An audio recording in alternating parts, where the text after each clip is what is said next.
আবারও ফাইনালে মেসির আর্জেন্টিনা। আটলান্টার স্টেডিয়ামে সেমিফাইনালের ম্যাচে তখন টান টান উত্তেজনা। প্রথমার্ধে আর্জেন্টিনা আর ইংল্যান্ডের লড়াইটা ছিল একেবারে শিয়ানে। মেসি বা হ্যারি কেন কেউ সেভাবে সুযোগ পাচ্ছিলেন না, বরং ফাউলার লড়াইয়ে গোল শূন্যভাবে পার হয়ে যায় প্রথম ৪৫ মিনিট।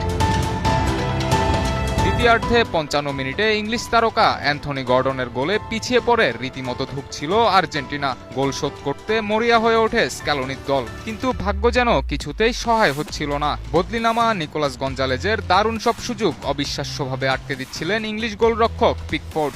৭৬ মিনিটে ম্যাকঅ্যালিস্টারের হেড গোল পোস্টে লেগে ফিরে এলে মনে হচ্ছিল আর্জেন্টিনার বিদায় বুঝি আজ নিশ্চিত। ঘড়ির কাঁটায় যখন ৮৫ মিনিট, ঠিক তখনই জ্বলে উঠল বিশ্ব চ্যাম্পিয়নরা। লিওনেল মেসির জাদুকরি পাস থেকে বল পেয়ে ২৫ গজ দূর থেকে বুলেট গতির এক শট নেন এনজো ফার্নান্দেজ। পিকফোর্ডকে বোকা বানিয়ে বল চলে যায় সোজা ইংলিশম্যানদের জালে। স্কোর লাইন তখন ১-১। ইংল্যান্ড যখন এই ধাক্কা সামলাতে ব্যস্ত, সবাই হয়তো ভাবছেন খেলা গড়াবে অতিরিক্ত সময়ে, আর ঠিক তখনই আসে সেই মহাকাব্যিক মুহূর্ত।